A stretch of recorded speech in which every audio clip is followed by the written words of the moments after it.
Welcome into the latest edition of ESPN FC. I'm Dan Thomas, joined by Ali Moreno. It's lucky that Shaka Hislop isn't here today because it's the news that all Newcastle fans didn't want to hear, as Alexander Isak has reportedly said he wants to leave the club. He won't be going on the pre-season tour as it stands at the moment. Of course, Liverpool very much the suitors for the 25-year-old striker. The defending champions have spent a lot of money already, but there's still some 150 million down the couch to get Isak to switch from Newcastle to Liverpool, according to reports. For more on this, Frank Leboeuf joins us and Mark Ogden.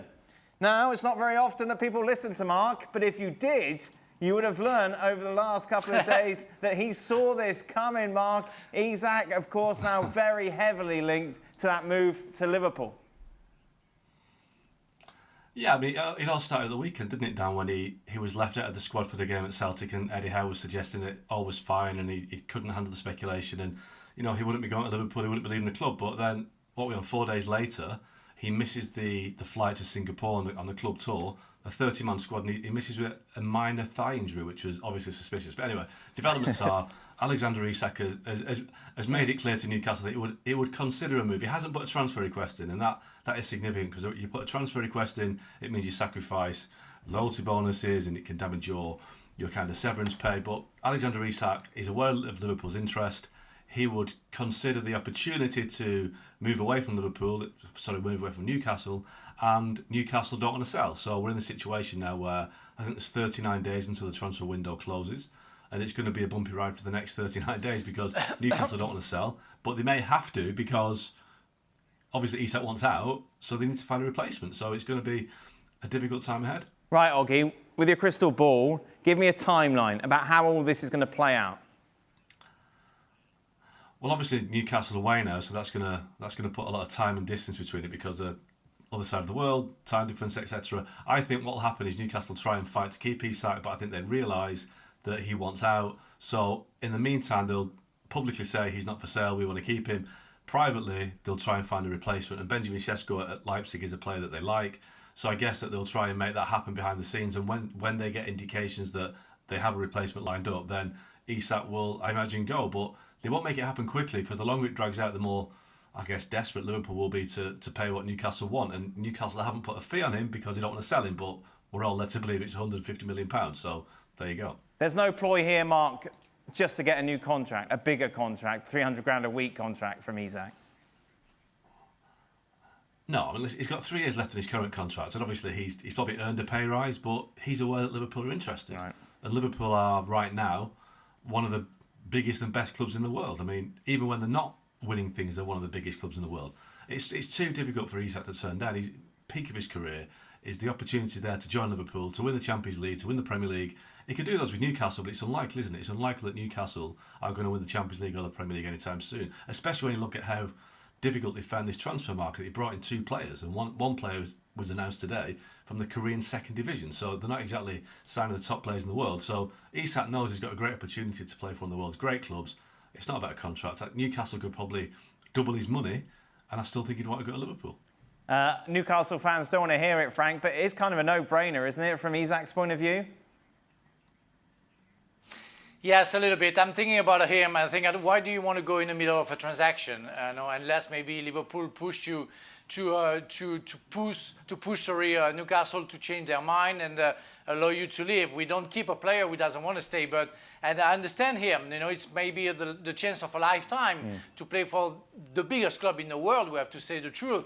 But if it doesn't go to Liverpool, what's going to happen to him? I'm a Newcastle fan. Already, you betrayed us. So I'm going to make you pay for that. But you're going to play for me. So something is going to be broken. It's hard. If you are so much loved and you know that something is going on, don't go publicly. Just say maybe discreetly, yeah, I'm open to go. But let the transaction go. Don't put yourself in the middle. Don't go in the front page because it could be a lose-lose situation. No, our fans are fickle, Frank. He scores a hat-trick first day, bish, bash, bosh. They forgot all about this Liverpool rumour. you don't like fans. Don't be like that with fans. Fans can be stubborn and can make you pay off. You know. Yeah. I remember Wayne Rooney back in the day. If he scored, but it's true. If he scored 3 hat-tricks in a row the 3 first weeks, they're gonna forgive him for sure. From a professional point of view, you can see exactly what he's thinking here. Yeah?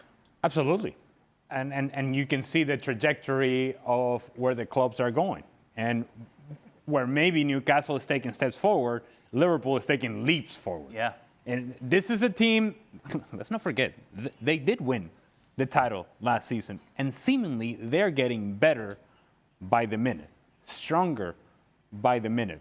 To the point to where I would also say, we think of Liverpool, because obviously we work with Stevie, as this sort of family, community club, and the strength of Liverpool is in the totality of the group.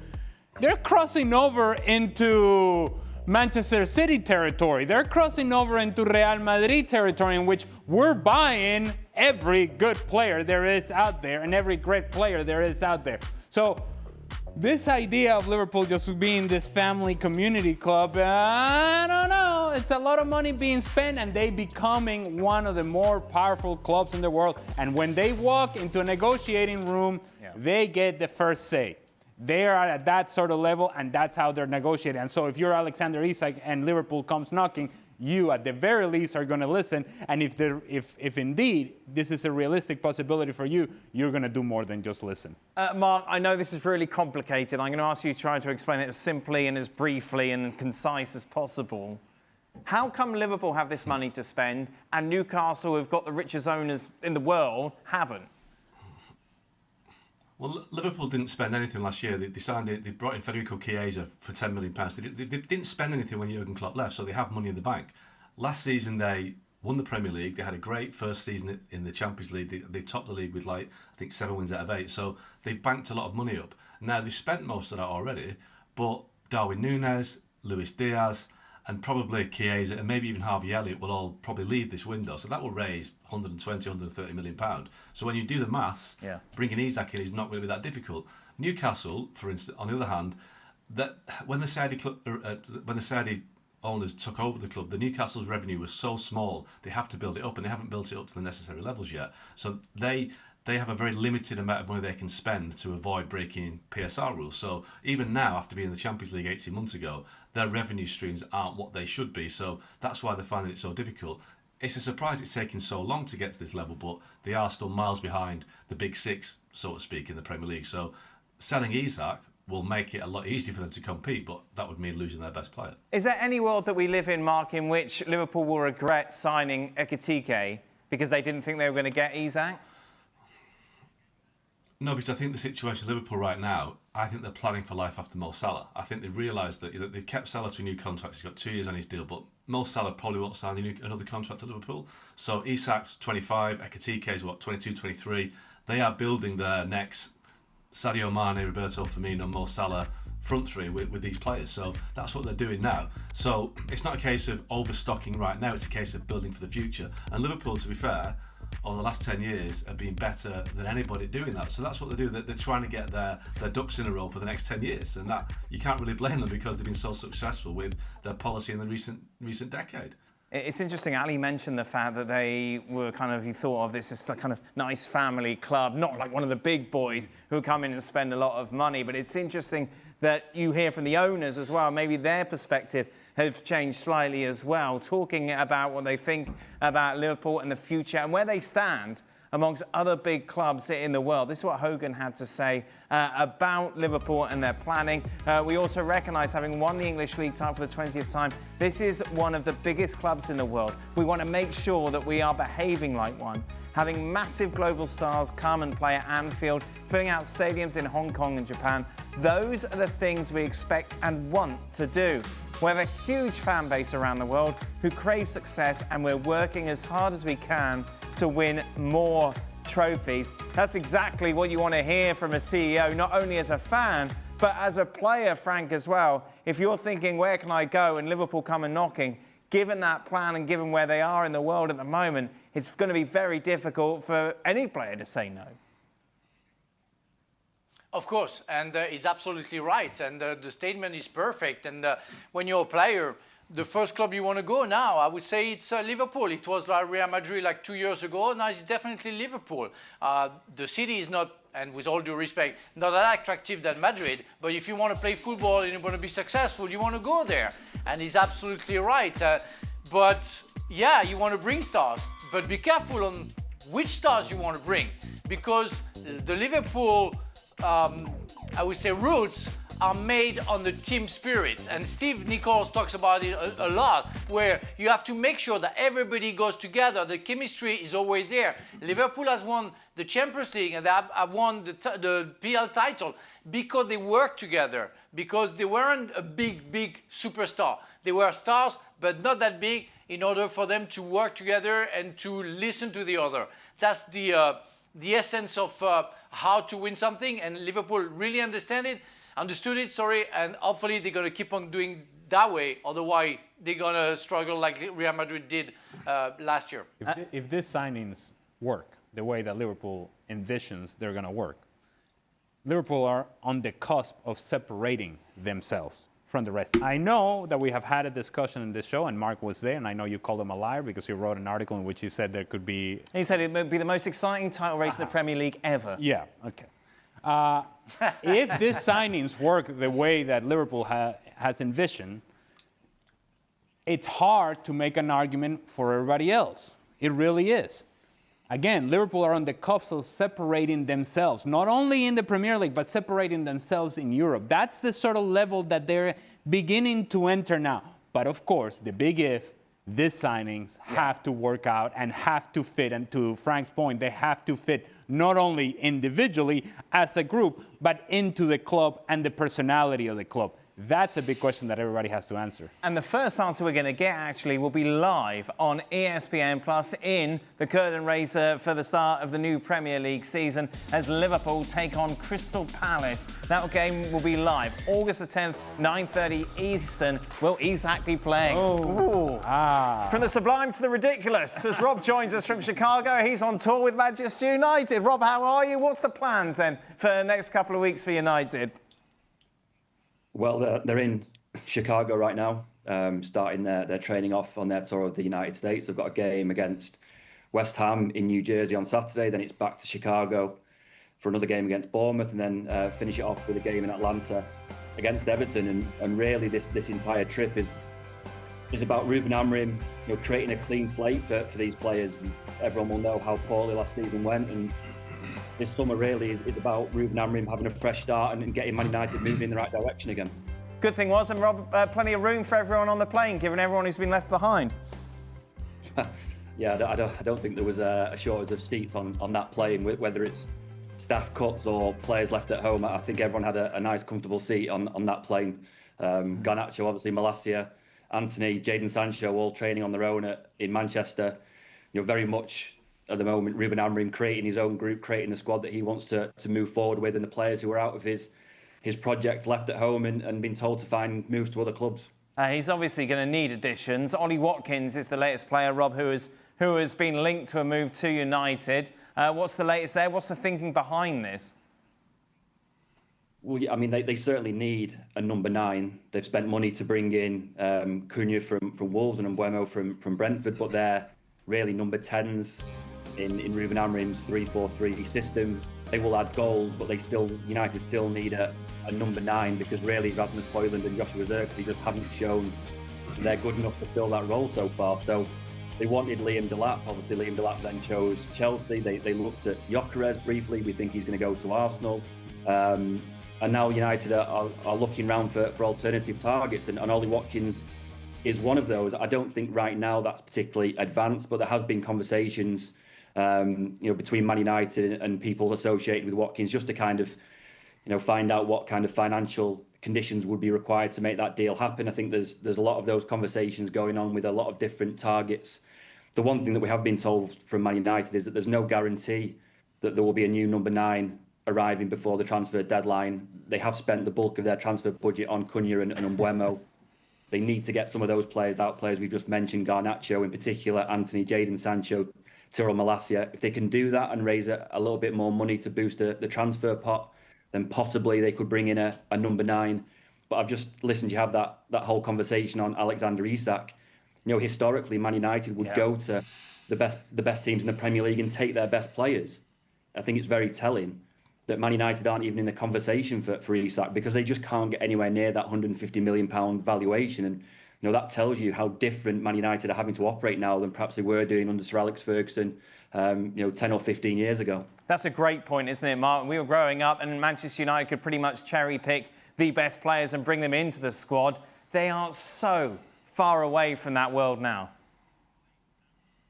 It's like Rob said, it's historical, it's history, it's way back when, isn't it? I mean, he's probably looking back 15 years, and they could offer Newcastle £300 million for Alexander Isak, and he wouldn't even consider going to Man United, because why would it? Why would he waste a couple of years of his career at Old Trafford when he can go to Anfield and maybe win everything next year? So, United do need a forward, and I think the club are trying to dampen expectations a bit with the fans and trying to kind of, urge them not to be carried away by the possibility of a number 9, but I think they'll get one in because they were prepared to, go for Ekitike was one they looked at. They've explored Ollie Watkins. They're not exploring these transfers if they haven't got the money to buy them. So they will bring a forward in, but I just think they're trying to like I said, just divert the attention of the fans a little bit. But we know that Amorim made it clear at the weekend he wants midfielders. So, they've got a lot of business to do. But I do think United get more business done because, well, let's be honest, they have to, don't they? They can't just go into the season with 2 new signings. But on the situation with they've got 5 number 10s now.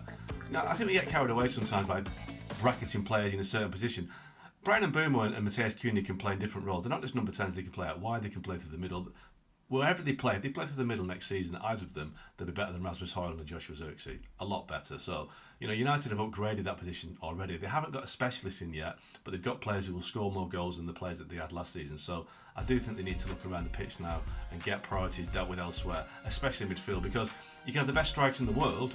If you can't win the ball and keep it in midfield, you're not going to score many goals. And that is the issue that's obvious right now that United need to address. Random thought about this preseason of Manchester United, and I just saw the schedule there. What is the purpose of you coming over here to play mid-table to lower third teams? West Ham, Bournemouth, Everton. It also kind of tells you where Manchester United are. Money, Ali. Money. Well, yes, money, yes, Ali. yes. It's money, absolutely. It's desperation, is what it is. You're chasing it.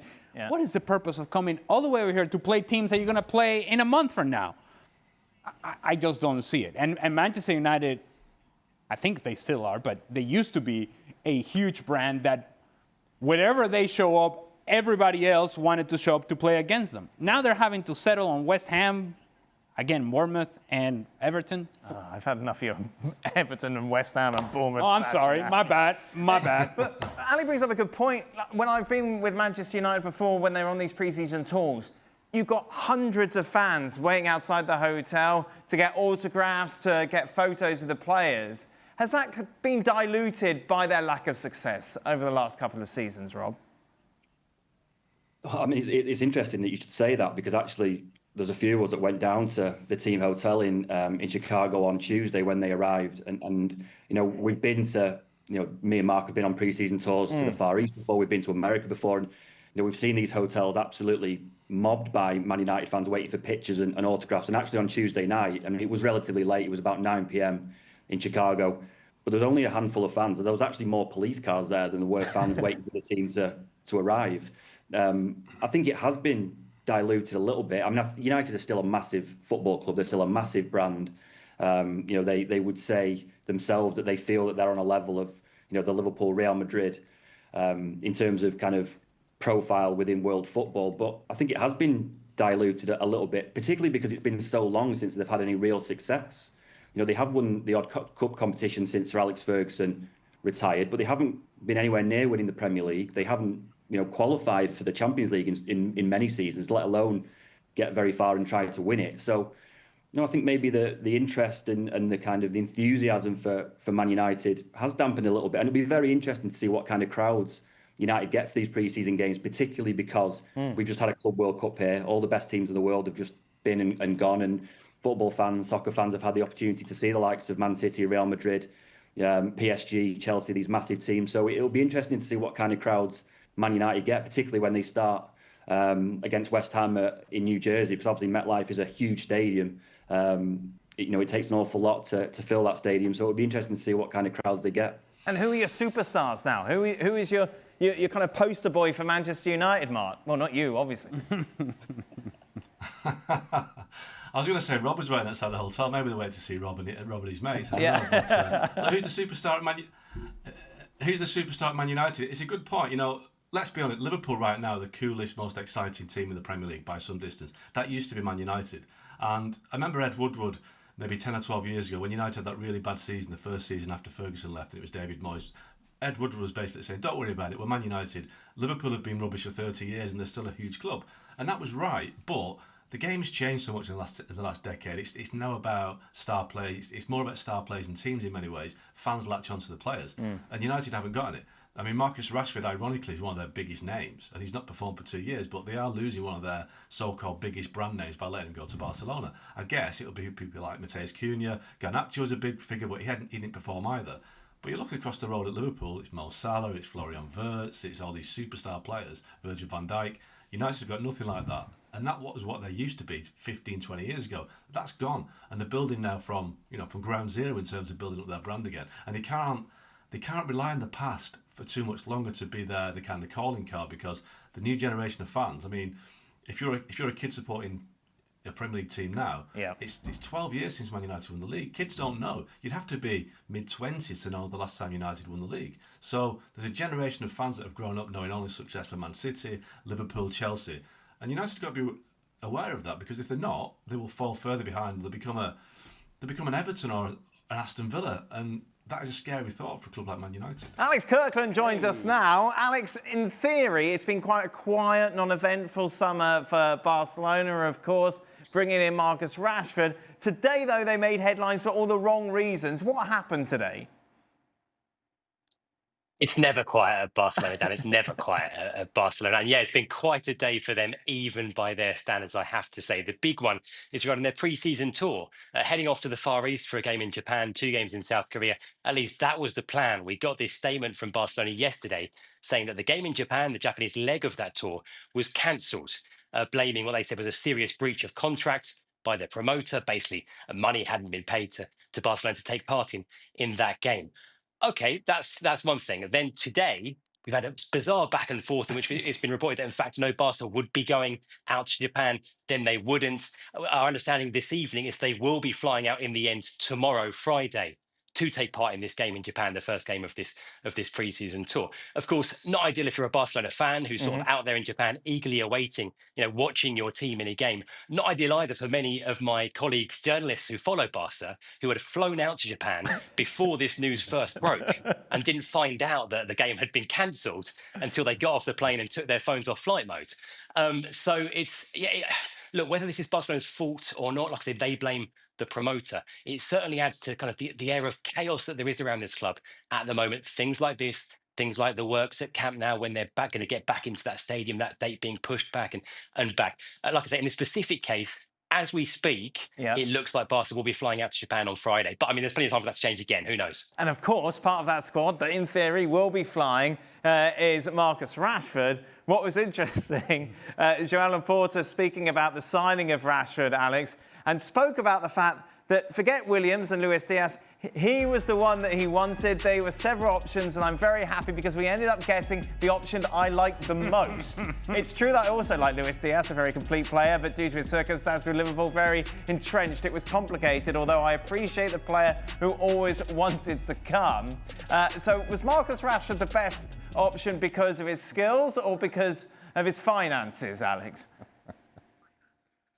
Yeah, it feels like this is the message from Laporta. I don't know, maybe aimed at Rashford, saying, no, look, you were our number one choice. Honest, like you say, does beg the question, why were they going for Nico Williams? Why were they going for Luis Diaz? Now, what Laporta says is that they were, the interest in Rashford has been long term, and it has been long term. Barca have been interested in Rashford going back years now. That is certainly the case. But he says that was going on in the background. There was the Diaz situation, which could be very difficult getting him out of Liverpool. And then he says sort of the option of Nico Williams was presented to him by the player's agent and by Deco, the sporting director, and that Deco was on board. Of course, we heard Deco earlier in the window talking about how much, confirming that Barca were interested in Nico Williams. So Laporta says that option was presented to them.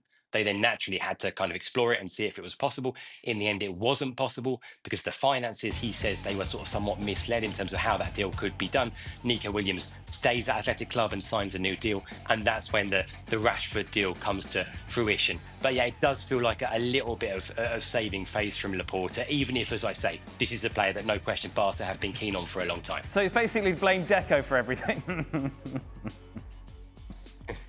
Well, look, if you're the president, that you can blame whoever you want, and everyone has to sort of nod and smile and say yes, boss, don't they? Yeah, exactly. It's like being married. Anyway, I'm sorry, excuse me? What? Meanwhile, Ter Stegen, Alex, we know he's going to be out for 3 months with a back injury. We've talked a lot about his future, haven't we, at the club, given the fact he had this meeting where Hansi Flick said, look, you're going to be third choice going into the start of the new season. Are they kind of stuck with him now?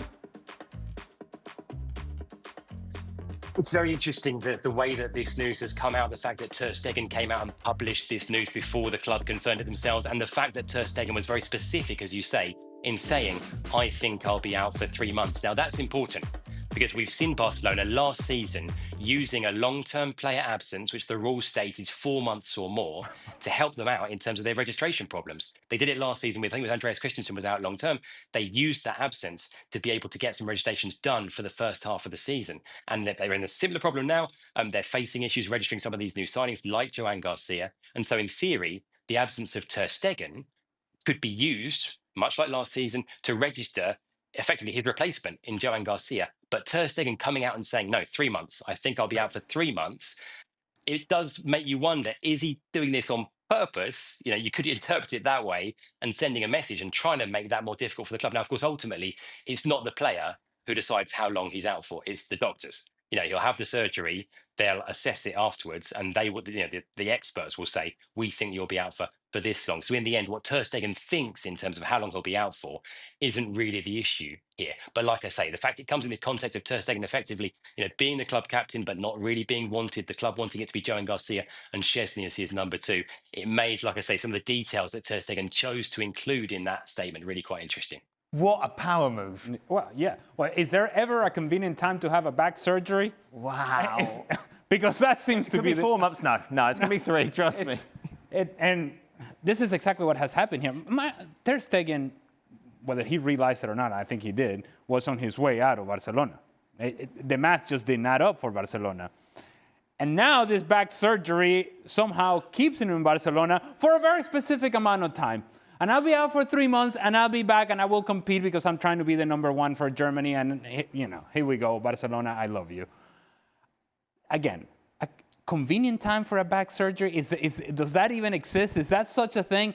But this back surgery, in my estimation, actually somehow, in a weird, dramatic way, helps out Ter Stegen and his status at Barcelona, because we don't know what Joan Garcia is going to be for Barcelona, and we don't know whether Szczesny is going to be healthy or not 3 months from now. He's bought himself some time, and what about if Joan Garcia comes in and actually has a shocker?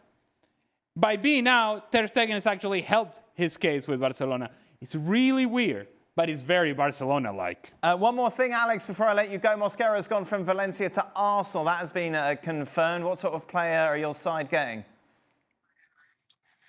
Yeah, he's a really exciting player. He's a young talent. I think he's quite a raw talent as well. I think he's got a lot of really interesting ingredients in terms of his pace and his strength and on the ball as well. But he's a long way from the finished article. I'm not sure how much he'll play at Arsenal. We know that they've got, you know, one of the best centre-back pairings in anywhere really in Saliba and Gabriel. Mosquera is not going to displace either of them from the team in the short term or even in the medium term. But as a backup option, as a third choice, perhaps a fourth choice option, a younger option, a player who can develop and grow. I think he's a really good one. Certainly one of the best, you know, young defenders in Spain in the last year or two. Like I say, with 1 or 2 flaws in his game, but flaws that he could easily iron out over time. So I think it's a great signing for it's a great move for him, and I think it's a good signing for Arsenal as well. Oh, look at that! They've won 3 of the last 4 of these All-Star matches. You don't seem interested in that. What was interesting? My boy goes, who was playing the All-Star game if there wasn't Messi? Who were the other stars? I was like, no. This is what Don Garber had to say about Lionel Messi not playing. Yeah, we should have known earlier. We should have addressed it earlier, no doubt about that. Miami has had a schedule that is unlike any other team. Most of our teams have had a 10-day break. Miami hasn't. We had Leo playing 90 minutes in almost all the games that he's played. We have to manage through as a league. At the same time, we have rules, and we have to manage through that as well. Blah, blah, blah. Frank LeBoeuf is with us, but let's start with the former MLS man, shall we? Ali Moreno. Whatever rules Don Garver is talking about, they do not apply to Lionel Messi. Nope. They don't.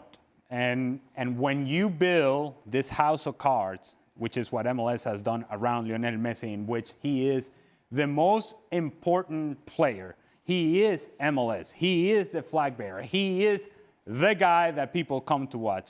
And you build that product around him in your Major League Soccer, and then that guy doesn't show up to one of your showpiece events, which All-Star Game. Showpiece event. Yes. When we talk about the All-Star Game, some people look at it and go and dismiss it as an exhibition, and it may very well be.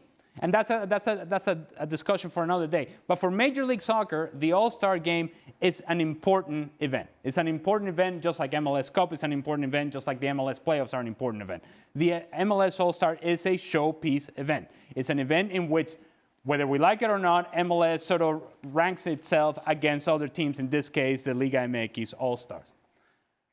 And your best player, your flag bearer, the face of the league, is not there. It devalues the importance of your own showpiece event. And so we're here having this discussion because of Lionel Messi. We're not even talking about the All-Star Game. The truth of the matter is, most people don't even care about the All-Star Game. They care about the conversation of whether Messi was there, was he going to play, did he not play, why didn't he show up? That's the conversation. So your own showpiece event has now taken a back seat to a conversation about whom, Lionel Messi, and why he wasn't there. Frank, would you like to add anything on this? Not really. I mean, the only thing is, as Ali said, yeah, it must be important for the MLS. But coming from a neutral point of view, or from Europe, yeah, we don't realize how important it can be. And when we see Messi not showing up, we really think that is not really important, because it would have been important. I think Messi would have been there. So it says a lot about the importance of that game. So it must be a cultural difference, a misunderstanding, I don't know. But what we see from Europe is there is one deciding for everything about himself. It's Messi. And that's it. And if he didn't show up, that must be a reason. It's because it's not important. Here's the other thing. There are people out there that would say that Lionel Messi owes MLS his appearance in the All-Star Game, that he owes it to Major League Soccer to show up in the All-Star Game. And maybe there's an argument to be made there. But the truth of the matter is that if you really break this down, if they were to sign a prenuptial agreement, MLS and Lionel Messi, who's getting that prenuptial agreement? It's Lionel Messi. He is the more powerful brand. He is the more recognizable name. We think of MLS as up and coming. We don't think of Lionel Messi as up and coming. He is Major League Soccer right now, and that is not going to change until he leaves MLS. And MLS has made that choice. They've made that choice that we're going to build everything around Lionel Messi. And so, just like when Inter Miami are knocked out of the playoffs, when they're not in MLS Cup, when they don't make the playoffs, everybody loses interest. That's the doing of MLS as well. They brought this upon themselves. Now, if I were Don Garver and if I were in the offices of MLS and I have Lionel Messi in my league, of course I'm going to circle everything around him. But we have to understand that Lionel Messi is playing for Lionel Messi and for Inter Miami. He's not doing this for MLS and to grow the game in this country. He's doing this so that he's best prepared for the World Cup in 2026 for Argentina, and then he's moving on with his life. And whatever happens with MLS beyond that, he is not going to care. And it's not gonna make a dent in his legacy as to what happened or didn't happen. Did he show up? Did he not show up to the All-Star Game? None of these things matter in the big picture to Lionel Messi, and MLS just simply has to accept it. It was an all-star game with no stars. 100%, because we don't know, to your point, I follow MLS because, of course, I play in MLS. Yeah. But most casual fans would be thinking, who's Sam Surridge? Who's Dennis Bouanga? As good as this player may have been in MLS. But again, all the stories coming out of MLS have Messi at the forefront. And when he's not in it, then who else picks up the slack? That's a big gap between Lionel Messi and the rest of the players in this league. Meanwhile, sticking with MLS, Frank, we're hearing reports that Son maybe could be a target of LA, making that move from Spurs, of course. Didn't play as much as I'm sure he would like last season, 33 years of age. Does this make sense for both parties? Yeah, it could. It could. Son Heung-min has a very good image all around the world. People love him. He's a nice, smiling guy, professional player, top-notch, nothing to complain about. Yeah, he has his weaknesses. Yeah, sometimes he can disappear, but I mean, for MLS, he can be a plus. But that's the problem. I was listening to Ali and the opponents of the MLS, blah, blah, blah. And the players like Son Heung-min or Jordi Alba or Lionel Messi or before Ibrahimovic, we have none that before, even in the MLS at the time of Franz Beckenbauer, Pelé, and some others. And after in Japan, and after in Qatar, we see that in Saudi Arabia. It's been proven that it doesn't work. It doesn't make the league better. It doesn't make the American better. That's where Don Garber has to work on that, making sure that in the future, the MLS will be stronger, not because of the stars, not because of the image you want to show, but because of the talent you have domestically. And that's where it's wrong. And all the countries who have tried that have been wrong because it never worked. And so it's nice for Son Heung-min to come, to end up his career there. And like it's been nice for me to go to Qatar. But for the country we are coming to, it doesn't bring anything but maybe the front page. But it doesn't make culture, it doesn't make better football. So they have to understand that. They have to change the trajectory for me in order to be better. Well, LAFC are coming off what was, in their estimation, a failed signing with Olivier Giroud. Yeah, that was really rubbish. And you would have thought that that would have worked out in the sense that while he was not going to do a whole lot of the running, he was going to give you enough of a finishing touch. But the truth of the matter is that that wasn't quite the case.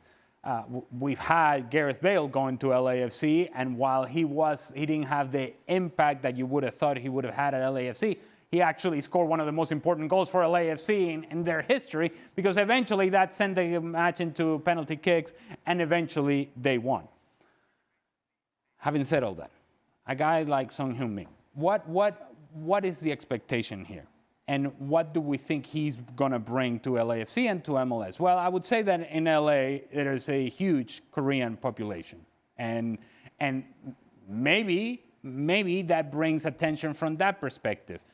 But what you need is a guy that is productive consistently and that is going to be available for you and available for selection. And if we know something about Son in the last few seasons, is that injuries have been a problem.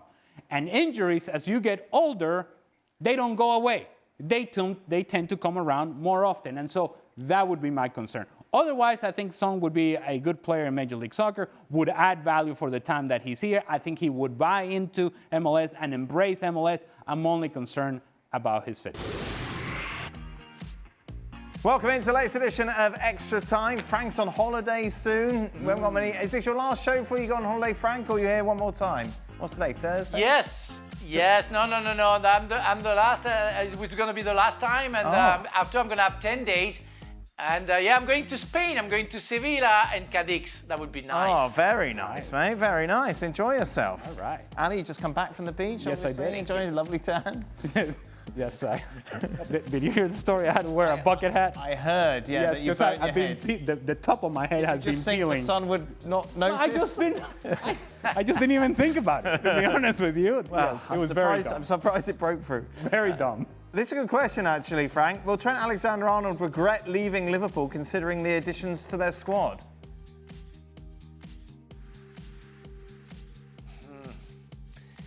I don't think so, because I'm not sure he would have played.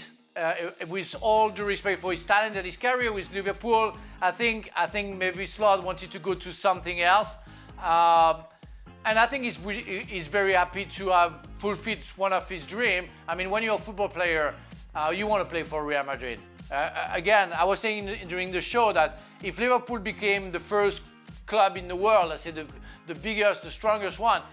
Real Madrid was 2 years ago the biggest, and soon it's going to come back because Real Madrid always comes back. So no, it cannot be a regret. When you sign for Real Madrid, I mean, you're so proud of wearing that shirt. So I don't think he has regrets. Regrets?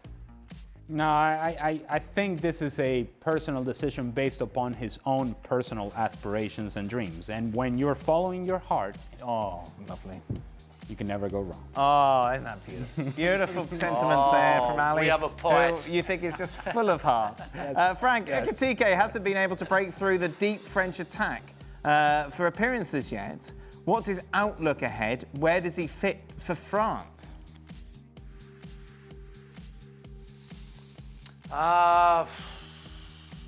Wow, that's a hard question. I'm not sure I understood what he means for that. I mean, when he to play with the national team? Yes.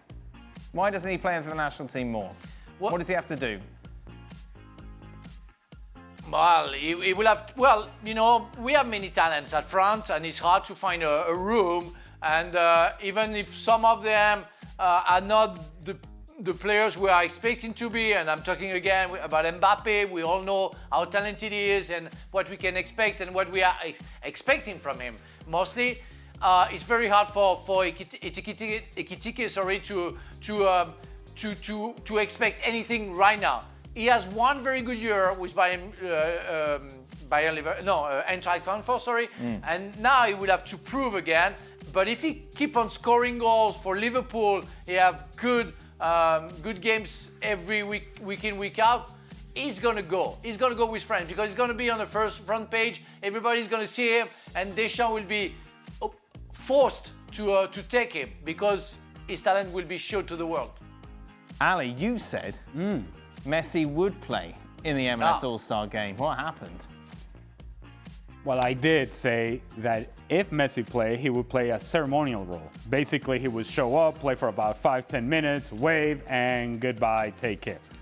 And the reason I mentioned that as a possibility is because it's what we have seen in the past in Major League Soccer with stars like David Villa and Thierry Henry and this guy and the other guy, that they would show up, play 10 minutes, some of them will not even stay until the end of the game. They go shower and get in a direct flight back to wherever they were coming from.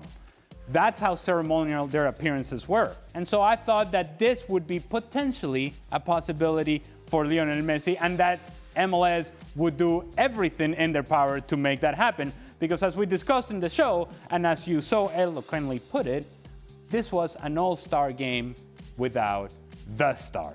It was interesting in Don Garber's quote, he was referring to him as Leo. Yeah, as if that it is. changed. Do you think Messi knows Don Garber from a lineup? Yeah, see that, but that in itself is cringy. That in itself is it's. Look, you're the commissioner of the league. Don't. Leo, he's not your boy. Yeah. He's not your friend. Now, and this is not a relationship based on years and years of knowing each other. And we have built this sort of relationship in which I'm going to call you Leo. Not quite the case. Lionel Messi, again, as I mentioned in the show, he is here for a purpose and a purpose that satisfies his needs, not the needs of Major League Soccer. And he doesn't owe anything to Major League Soccer either, which is something that people somehow have a difficult time understanding. He's under contract, he's getting paid to do a job, he's doing his job for Inter Miami. Part of the contract may be the fact that he gets chosen to an All-Star Game and he gets to make that choice as to whether he wants to go or not. And if he gets fined, he'll take the fine as well, and I'm sure that he can afford it. Cringy. Cringy. It is very cringy. Do you want to hear a cringy story from me? Go ahead. So obviously when I worked for Real Madrid, Beckham was there. Uh-huh. And then maybe when I was trying to impress people out and about, Yeah. they're like, oh, what's Beckham like? And I purposely go, oh, David, he's such a nice guy. Oh, I'm sorry, Will. I'm sorry. Wow, sorry. you're the Don Garber of Real I'm Madrid. the Don Garber of Real Madrid TV. But why, Dan? Because it made it like we had some sort of familiar relationship. And did you? But no, Of course not. Of course we didn't have a relationship. I interviewed him once or twice. He wouldn't know who I was. But for some reason, I thought the ladies might like it. Yeah, all right. They didn't. Okay. Right. Given the squad depth that Liverpool and Arsenal have added, are City likely to be chasing not just Liverpool, but Arsenal as well this this season? Frank?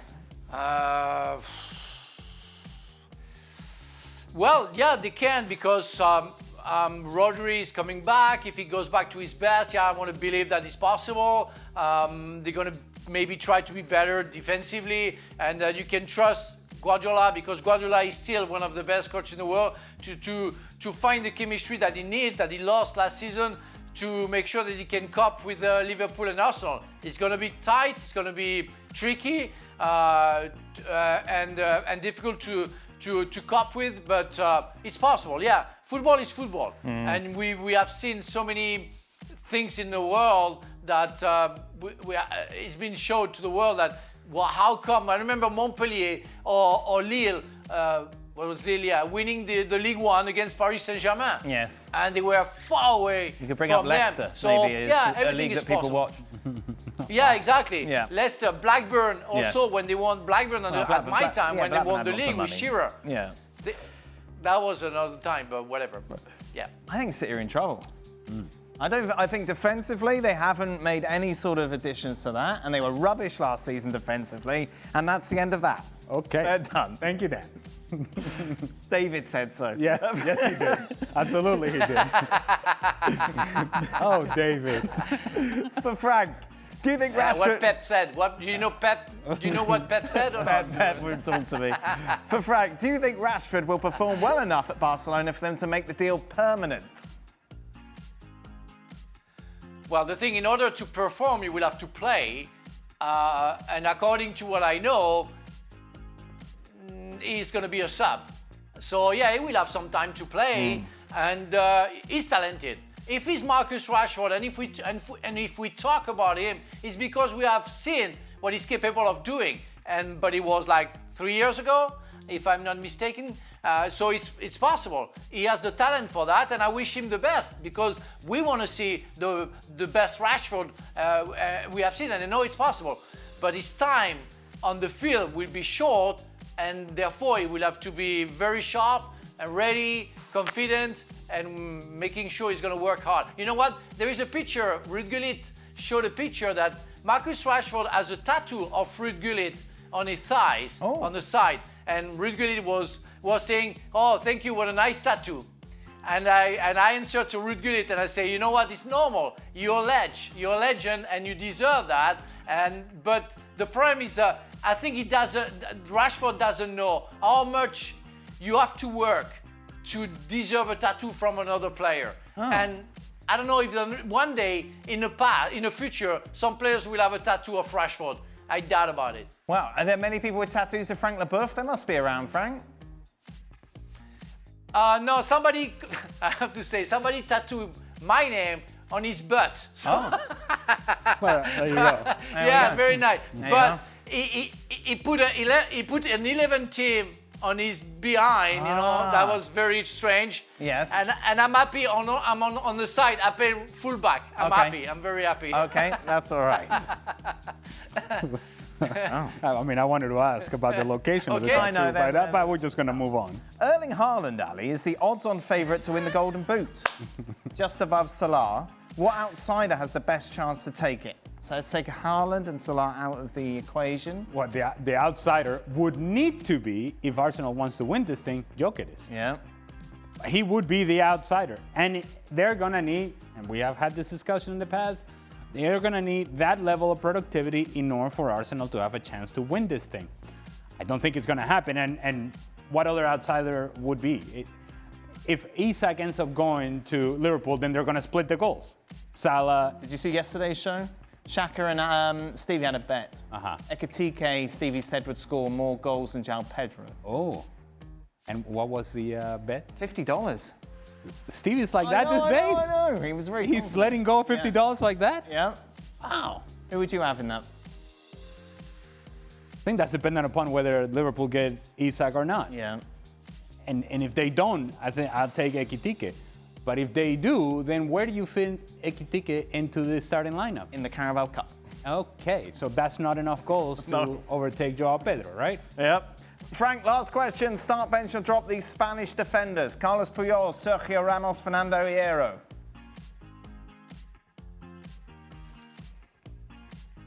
My God.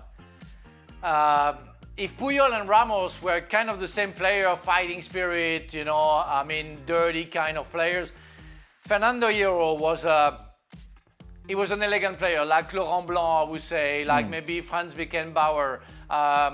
So it's difficult he was a less good defender per se than the two others. I will put Puyol first because that guy was so dedicated to FC Barcelona. The way he was working hard, the way he was taking the players who were teasing the fans, blah, blah, blah. He was a real leader, the real skipper of Barcelona, and I loved. Then I have to put Ramos because Ramos is from another generation, a little bit younger than Puyol, but still belonging to the generation of players that I've known. Hard, kind of dirty, and really giving 100%. I have to go for Fernando the last because he wasn't a defender like the two others, and I love to play with real defender. I almost signed for Real Madrid. I was about to sign for Real Madrid because Real Madrid didn't want Sanchez anymore, and I had to sign with Hierro, playing with Hierro. And I knew that Hierro and I were kind of the same players, and I didn't want to be associated to that kind of player. Like when I played with Laurent Blanc, it was tricky because we weren't good defenders enough. So it's why I picked the two others. Fernando Hierro was a masterpiece when he had the ball, like Laurent Blanc. They felt the game. They were kind of midfielders, different kind of players, fantastic. But defenders, it would have suit me, so I choose the two others. Oh, nice one, Frank. Nice how you made that story about yourself. Somehow. Yep. I think the definition of the defender position there, I think, is the one that probably takes Fernando Hierro out of this discussion, simply because Fernando Hierro at times played as a midfielder. And even for the national team, there were times in which he played as a midfielder. He was that sort of holding, elegant midfielder that would set the pace and the tempo of the game for Spain. In the latter part of his career, he then became a defender, and he wasn't a hands-on defender. He was, again, we're going to play. I'm elegant. I'm going to read the game, but I'm not a guy who's going to get in a physical battle. That was never his style. Now, if I were putting a team together, I'm picking Fernando Hierro above the other two. Right. But as it pertains to this particular question, I say the same order as Frank. Puyol, Sergio Ramos. The big goals that Ramos scored, the key times, the resume. Yes, but it's easy to forget. It's easy to forget the unnecessary red cards, the lack of discipline. It was worth it, though. Worth it. Look at it. Well, look, we're talking about historic players for Spain. I'm not putting them behind me and you playing in the back line. Yeah. I'm saying Carles Puyol. Carles Puyol was the missing piece from a defensive point of view for Barcelona. Yeah. And that personality, not only for Barcelona, but for the national team as well, made a difference and made this team allow Iniesta, allow Xavi to do the things that they did because they knew they had a guy in that back line that would lead the back line and would lead this team defensively. I think I would say Ramos because when I was in Madrid, me and Sergio had kind of there he is. ESPN FC. And David? Was David around? Tomorrow. Frank, thank you very much. Have a great holiday in Spain. Enjoy yourself. Thank you. We'll be back, of course, Friday tomorrow. I'm off. Ali, you in tomorrow? I am not. Oh, well, there we go then. So we don't care.